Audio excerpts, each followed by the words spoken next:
From desperate 19-year-old male order bride to all-powerful 64-year-old town queen.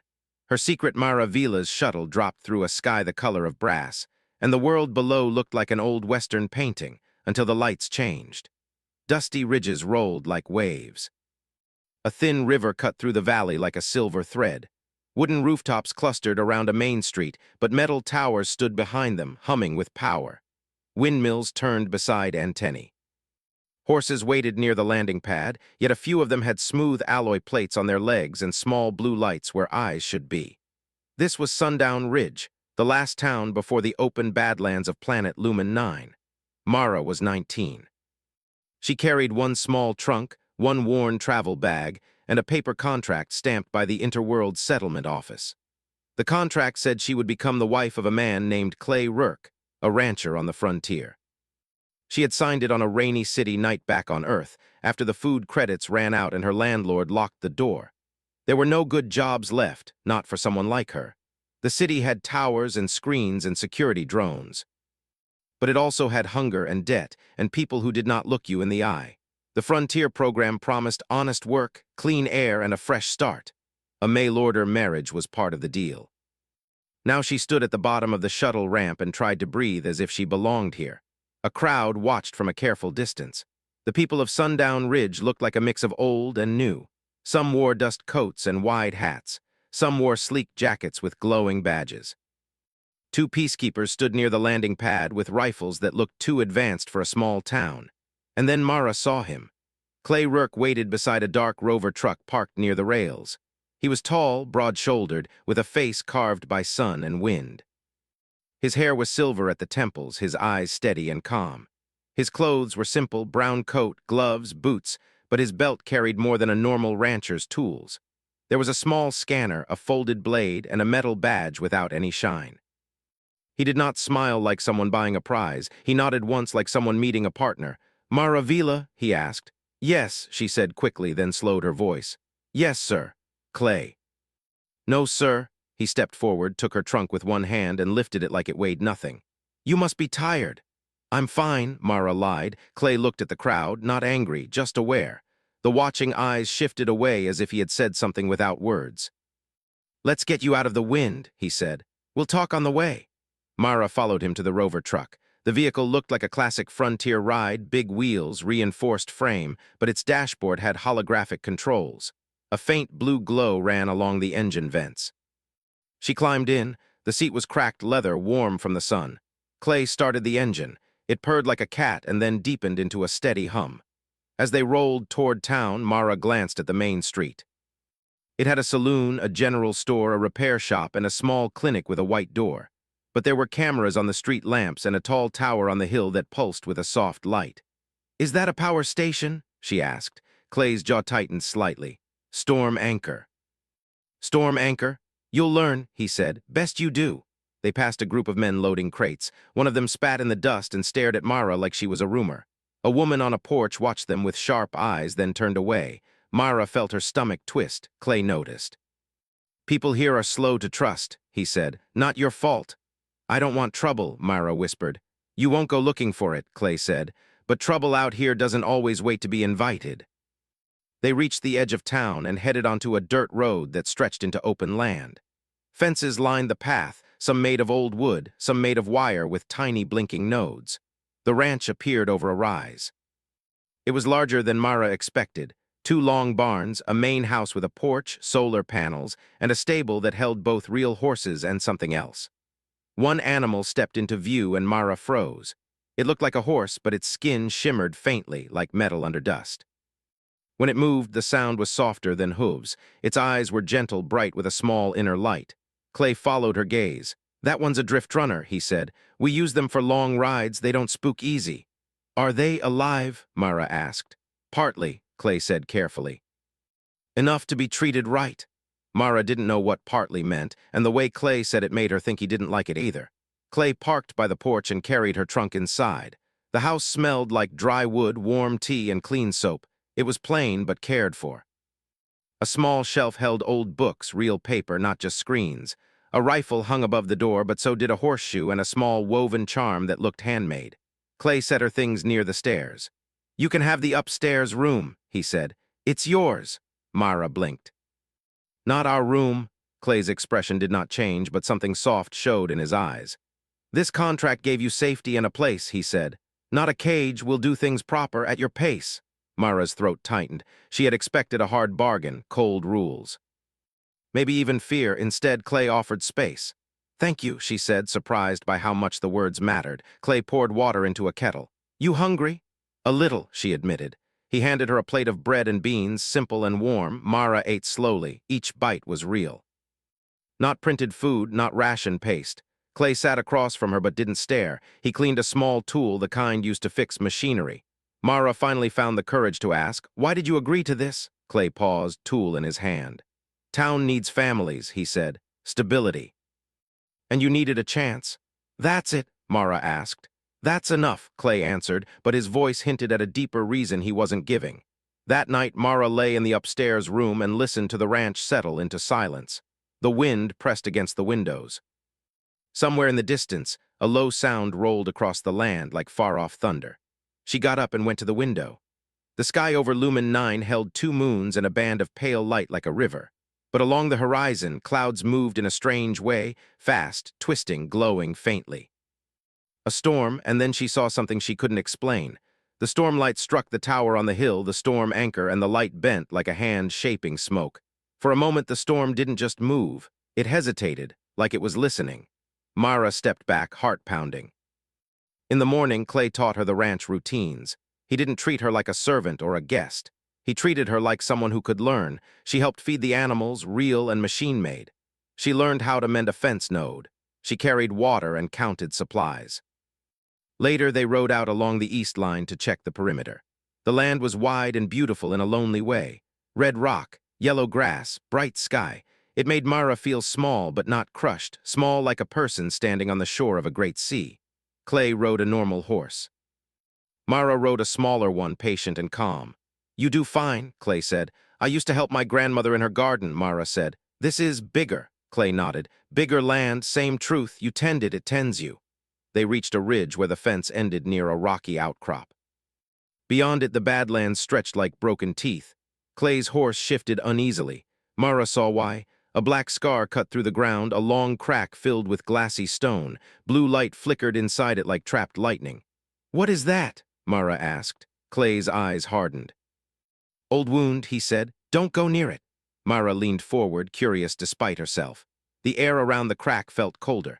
The hairs on her arms rose. Then the blue light pulsed, and Mara heard a sound, not with her ears, but inside her head. A whisper like a faraway voice calling her name. Mara gasped and pulled back. Clay turned sharply. What did you feel? I don't know, Mara said, frightened. Like the ground spoke. Clay stared at the crack as if it was an enemy he knew too well. Then he looked at Mara, and his face showed the first real fear she had seen in him. We're going home, he said. They rode back fast. The wind grew stronger, the clouds darker. A storm was coming in quick. At the ranch, Clay hurried the animals into shelter. He checked the power lines and locked the main doors. Mara watched, confused. Is it just weather? She asked. Clay didn't answer right away. He walked to a cabinet, opened it, and removed a small metal case. It's not just weather, he said quietly. Storms here, they hunt for something. For what? Mara asked. Clay looked up at the ceiling like he could see through the roof to the sky beyond.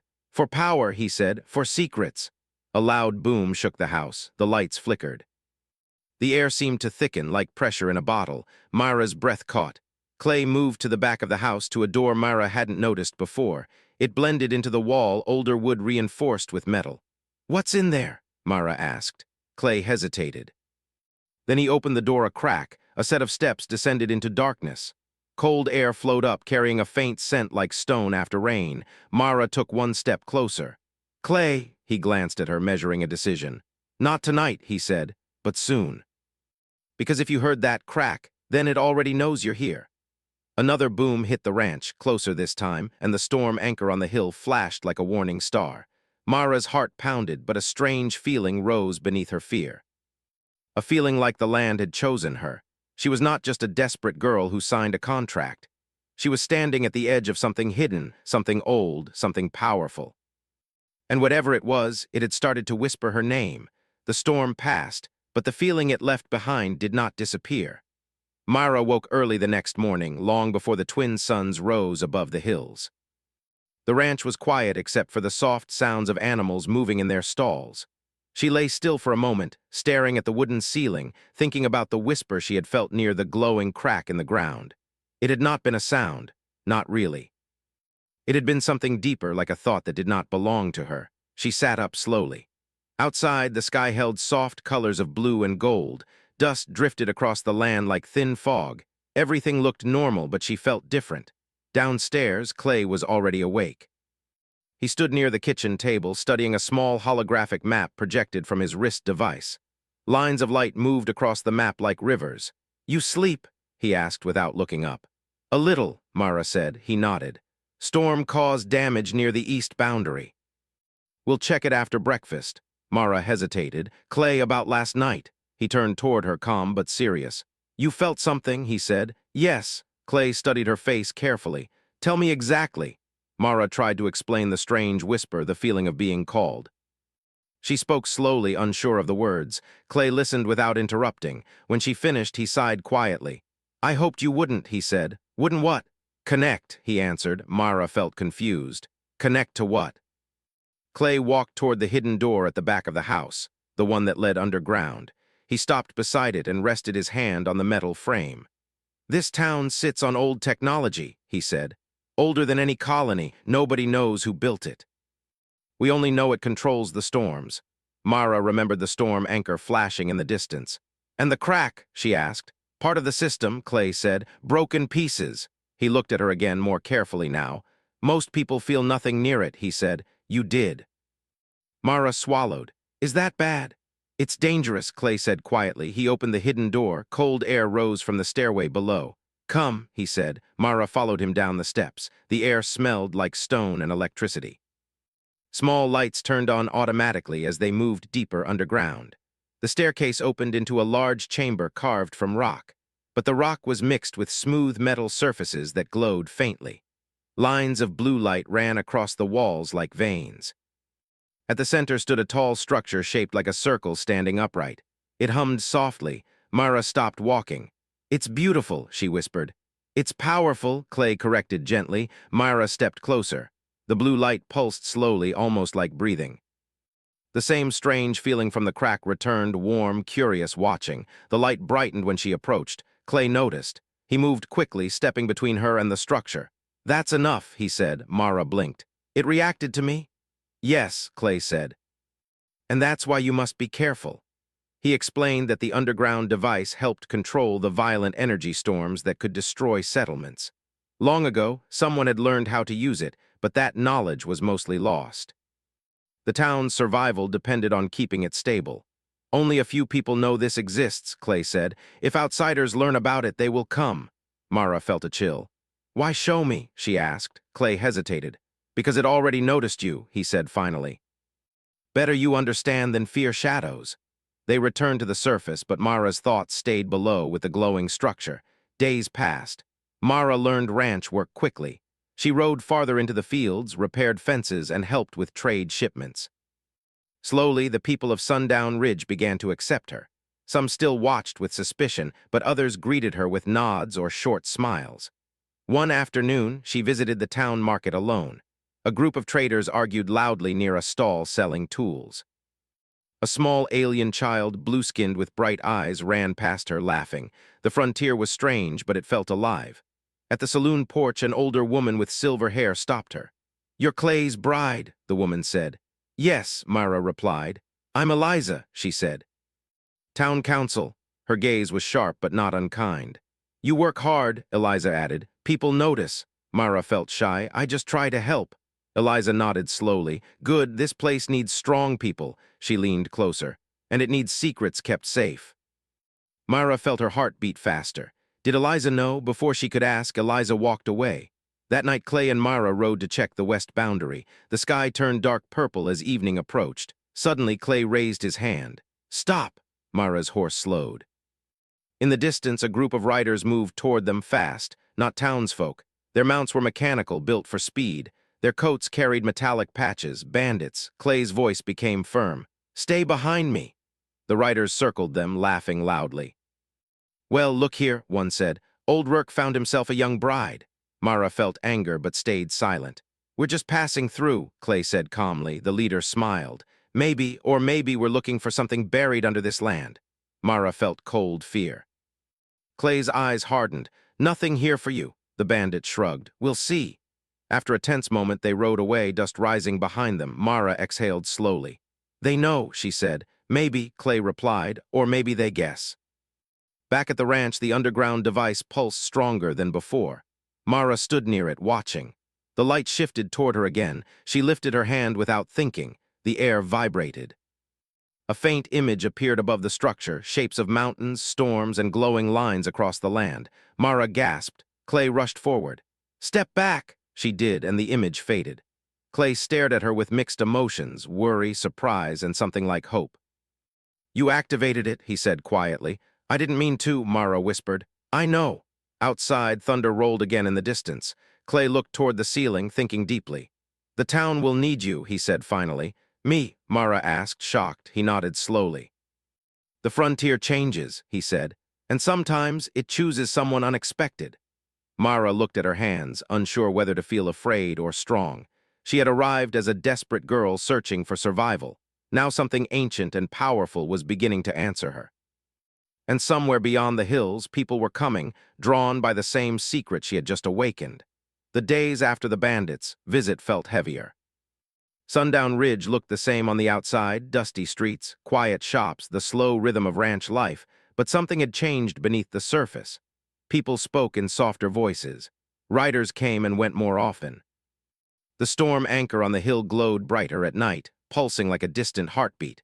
Myra noticed everything. She had stopped feeling like a visitor. She woke early, worked hard, and moved through the town with growing confidence. The fear that had followed her from Earth slowly faded, replaced by a quiet strength she didn't fully understand. Clay watched her carefully but said little. One evening, he invited her to sit with him on the ranch porch. The twin suns dipped low, painting the sky gold and red. "You're learning fast," he said. "I have too," Mara replied. "This place, it needs people to try." Clay nodded slowly. "It also needs leaders." Mara shook her head quickly. "I'm not a leader." "Not yet," Clay said calmly. Before she could answer, a loud alarm echoed from the direction of town. Clay stood instantly. "That's the west signal." They rode hard toward Sundown Ridge. Dust rose behind them as the ranch faded into the distance.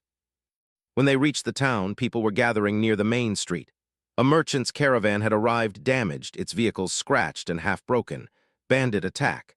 The caravan leader, a tall woman with cybernetic eyes, spoke to the council.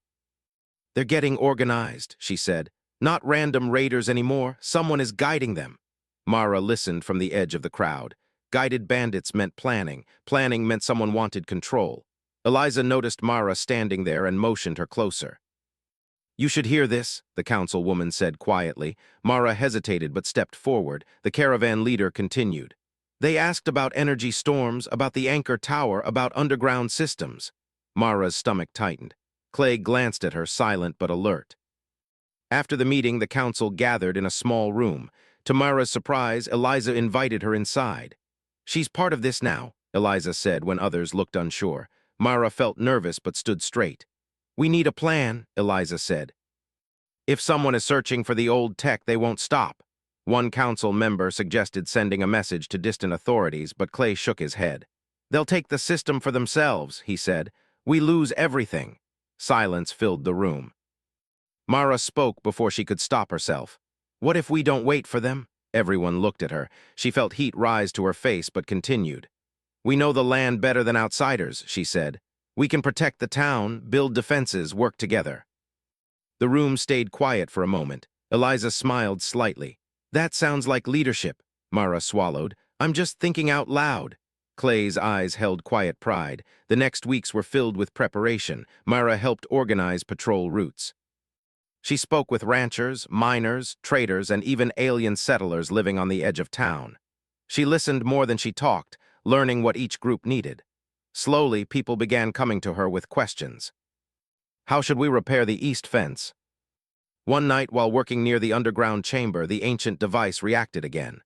Blue light spread across the room as she approached. This time, she didn't step back.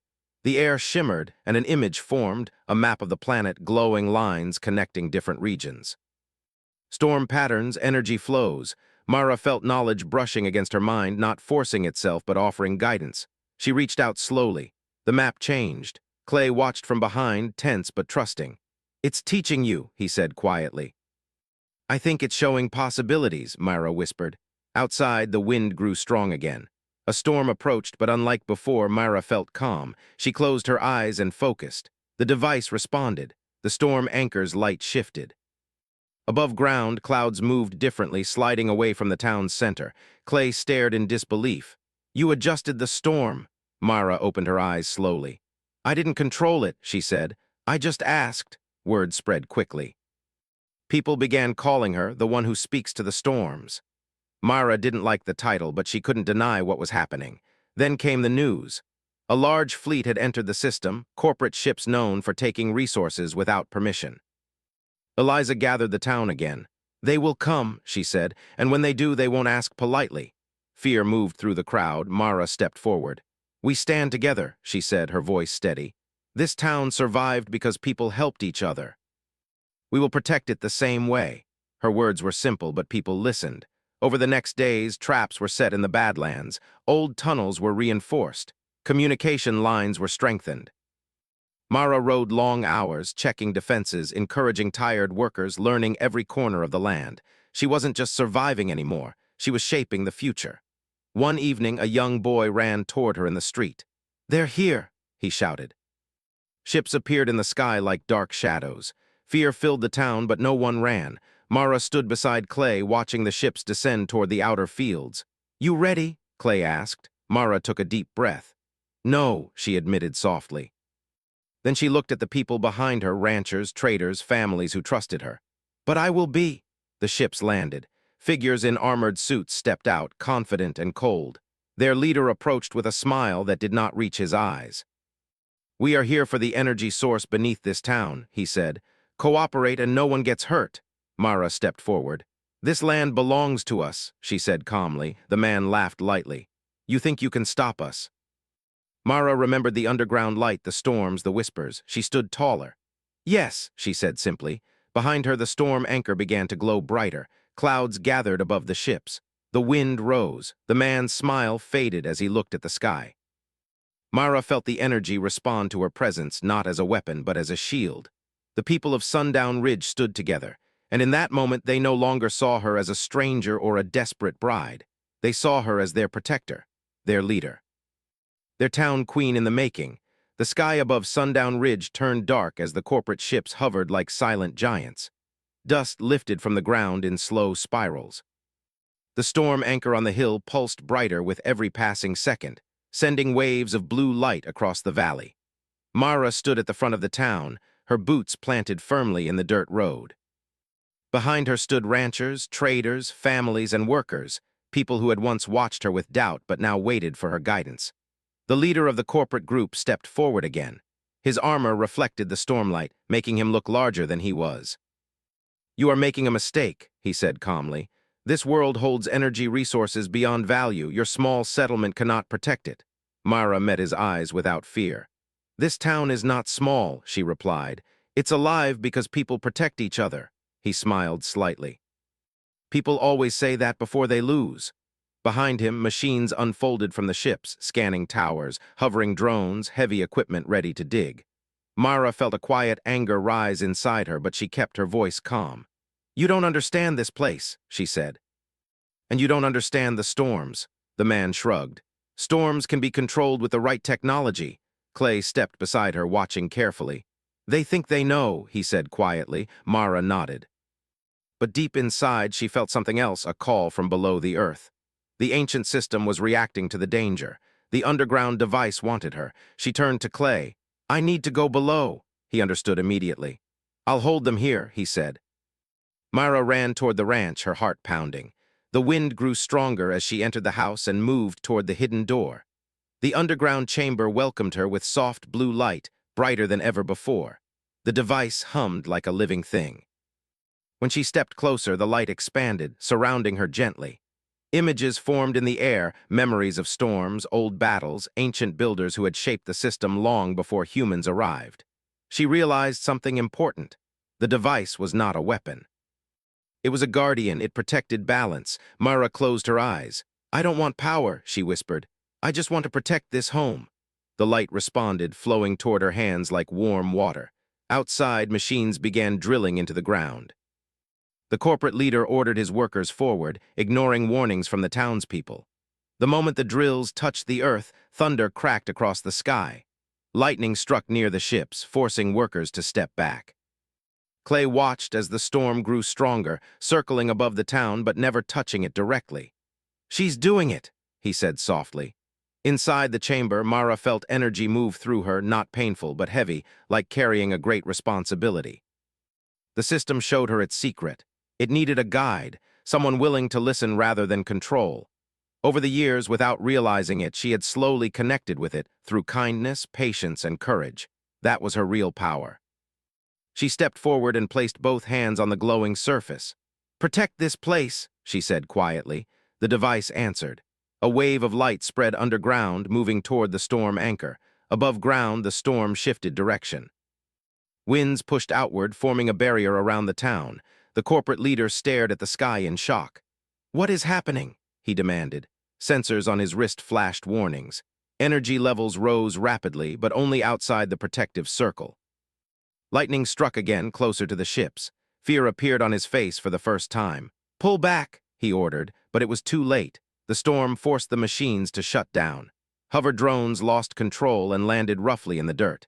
The sky roared like an angry ocean. Yet inside the town, people felt only a strong wind and gentle rain. Mara opened her eyes. The energy faded slowly, leaving warmth behind. She felt older somehow, not in body but in spirit, as if she carried deeper understanding. Clay rushed into the chamber moments later. "You did it," he said. Mara shook her head. "We did it. The town, the system, it all works together."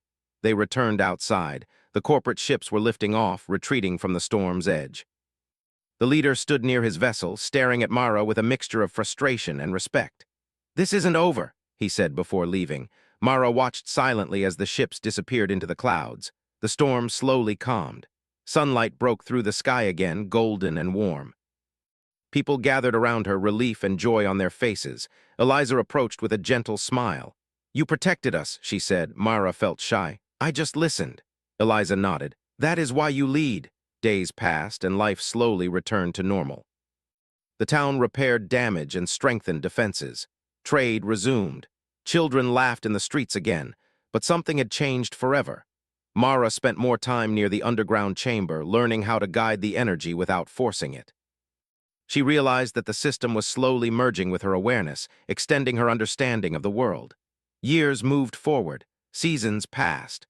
Mara grew older, her hair turning silver like Clay's once had.